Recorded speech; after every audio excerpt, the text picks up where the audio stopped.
त्याची माझ्यापर्यंत ही माहिती नाही, मी आजच आलोय. पण आपण म्हटलंय तर कार्यवाही करण्याबद्दलच्या सूचना दिल्या जातील आणि असे बोगस बियाणे करणारे जे काही दुकानदार वगैरे त्यांचे लायसन आपण यापूर्वी पण रद्द केलेत आणि काही गुन्हे जे काही कायद्यात असेल ते आपण कार्यवाही करू. लातूर जिल्ह्यात ठिकाणावर गोगलगाईचा प्रादुर्भाव आता पाहायला मिळतो. त्या संदर्भात शेतकरी सर्व अडचणीत आलेले आहेत आणि पाऊसही नाही. आता पावसाचा विषय जर सर आता निसर्ग आहे, शेवटी यंदाच्या वर्षी एल निनोचा परिणाम सगळीकडे राहणार. राहिला विषय गोगलगाईच्या प्रादुर्भावाचा, तर त्याला जी काही खबरदारी दक्षता घ्यायला लागेल ती कृषी विभागाला सांगून एक तर त्याच्यावर ते वाढू नये हे आपण त्यांना करायला लावू आणि नुकसान ज्यांचं झालं असेल त्यांचे पंचनामे वगैरे करून घेण्याच्या सूचना दिल्या जातील. परत मग पुढची जी असेल ती प्रक्रिया करू. सहकार भवनाचं भूमिपूजन झालंय. सहकार भवनाचं भूमिपूजन झालंय. सहकार खातं काट टाकते असं वाटतं का? 100% आता काळाप्रमाणे सगळ्यांनीच बदललं पाहिजे.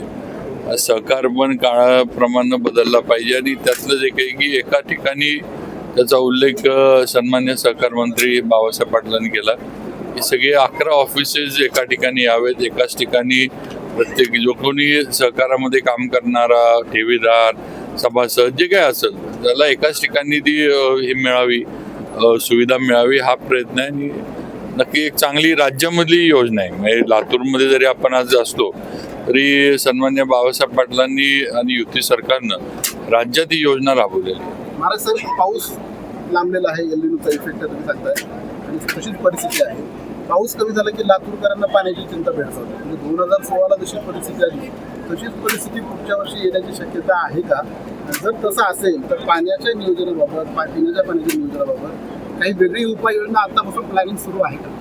आता पाणी सध्या तरी आपण म्हणजे पाण्याची समस्या लातूरला पहिल्यापासूनच आहे. म्हणजे आता हा म्हणजे कमी पाऊस झाला तर ती अजून वाढती असं म्हटलं पाहिजे. त्या ह्याच्यावर आपण आता धरणातला वगैरे जो पाणी साठा आहे तो जपून वापरणं, पिण्यासाठी पाणी साठा तो पूर्णपणे राखून ठेवणं. आता थोडंफार मुंबई, ठाणे, कोकण, पश्चिम महाराष्ट्र इकडं या मधल्या 4-5 दिवसामध्ये मोठा पाऊस झाला आपण बघितलं. पण अपेक्षा आहे किंवा तसंच एखाद दुसरा मोठा पाऊस इकडं जरी झाला तरी थोडी जी अडचण आपल्याला पुढे दिसते ती कुठेतरी थोडी दूर तरी होईल किंवा एक दिलासा तरी मिळेल. पण समजा नाही झाला तर ज्या काही उपाययोजना पाणी पुरवठ्यासाठी करायला लागतील ते शासनाकडनं केल्या जातील आणि शासनाचं पूर्ण लक्ष त्याच्यावर आहे किंवा पाण्याचा अपव्यय होऊ नये, पाणी नीटनेटकं वापरलं जावं आणि पुरवून वापरण्याचा प्रयत्न आहे. उजनीच्या पाण्याचा विचार होऊ शकतो का?